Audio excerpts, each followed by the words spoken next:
ശുചിക്കുട്ടാ വാ നമുക്ക് മലായി ദൂത് ഉണ്ടാക്കുക വാ. ആ ആ ശുചി പഞ്ചസാര ഇട്. പഞ്ചസാര എടുത്തിട്.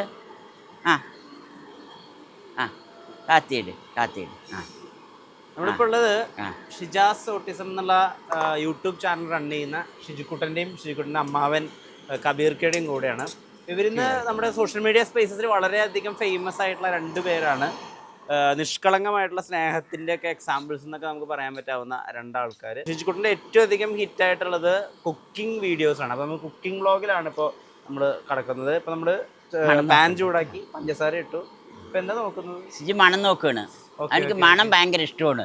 ഷിജുവിന് കുക്കിംഗ് ആണ് ഇൻട്രസ്റ്റ് എന്ന് മനസ്സിലായ അത് പറഞ്ഞാൽ അവനിക്ക് ഇങ്ങനെ കഴിക്കാൻ പൊതുവെ എല്ലാം ഭയങ്കര ഇൻട്രസ്റ്റ് ആണ്. അപ്പൊ അവനിക്ക് താല്പര്യം ഇത് ഉണ്ടായി കഴിഞ്ഞാൽ എനിക്ക് കുറച്ച് കഴിക്കാൻ കിട്ടുമല്ലോ. ആ ഇൻട്രസ്റ്റിനെയാണ് നമ്മ അവിടെ മുതലെടുത്തിരിക്കുന്നത്.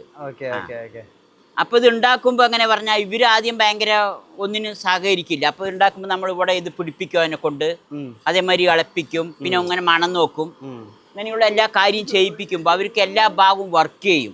ഇങ്ങനെ ഓട്ടിസം കുട്ടികൾക്ക് പൊതുവെ എല്ലാ കാര്യവും ഒപ്പം വർക്ക് ചെയ്യാൻ പറ്റില്ല, ഒരേ കയ്യും ഇതൊന്നും ഒപ്പം വർക്ക് ചെയ്യില്ല. അപ്പോൾ ഇങ്ങനെ നമ്മൾ ചെയ്യിപ്പിക്കുമ്പോൾ എല്ലാ കാര്യങ്ങളും എല്ലാ സമയത്തും ഒരേ സമയം വർക്ക് ചെയ്തുകൊണ്ടിരിക്കും. അപ്പോൾ അത് അവർക്ക് നല്ല മാറ്റങ്ങൾ ഉണ്ടാക്കും. ഇവരിന് എന്താ നമ്മൾ അധികം ചെയ്യിപ്പിക്കുക പറഞ്ഞാൽ വീട്ടിലുള്ള എല്ലാ പണികളും, ഇപ്പോൾ ചെറിയ കുട്ടികളാണെങ്കിൽ അവരിനെ കൊണ്ടാകണ മാതിരി, വലിയ കുട്ടികളാണെങ്കിൽ അവരിനെ കൊണ്ടാകണ മാതിരി നമ്മൾ ചെറിയ രീതിയിൽ എല്ലാ പണികളിലും വീട്ടിലെ എല്ലാ പണികളും ഉൾപ്പെടുത്തണം. അപ്പോൾ അതിലൂടെ അവർക്ക് നല്ല മാറ്റങ്ങൾ ഉണ്ടാക്കിയെടുക്കാൻ പറ്റും. ഇപ്പോൾ ഇതിൻ്റെ സ്മെല്ല്, ചൂട്, ഇതെല്ലാം അവർക്ക് അനുഭവിക്കാൻ പറ്റും. അങ്ങനെയാണ് നിറയെ കുട്ടികൾക്ക് മാറ്റങ്ങൾ ഉണ്ടാക്കണം. ഇപ്പോൾ പരിശീലനം അതാ പറയുന്നത്. അവർക്ക് 1, 2, 3 എന്ന് പഠിപ്പിച്ചിരുന്നും അതൊരു ഭാഗമാണെങ്കിലും നമ്മ വീട്ടിലുള്ള എല്ലാ പ്രവൃത്തികളും ഉൾപ്പെടുത്തിക്കൊണ്ട് അതിലൂടെ ഇപ്പൊ ഇതിന്റെ പേര് ഇപ്പൊ ഇതെന്താ പഞ്ചസാര അവനെടുത്തിട്ടല്ലോ. അതെ, അപ്പൊ അതിന്റെ പേരുകൾ അതിൽ പഠിപ്പിക്കും, അതിന്റെ സ്മെല്ലുകൾ, കളറ്, ഇതെല്ലാം പഠിപ്പിക്കും നമ്മൾ. അങ്ങനെയാണ് അവരിൽ മാറ്റങ്ങൾ ഉണ്ടാക്കിയെടുക്കാൻ ഇപ്പൊ ശ്രമിക്കുന്നത്.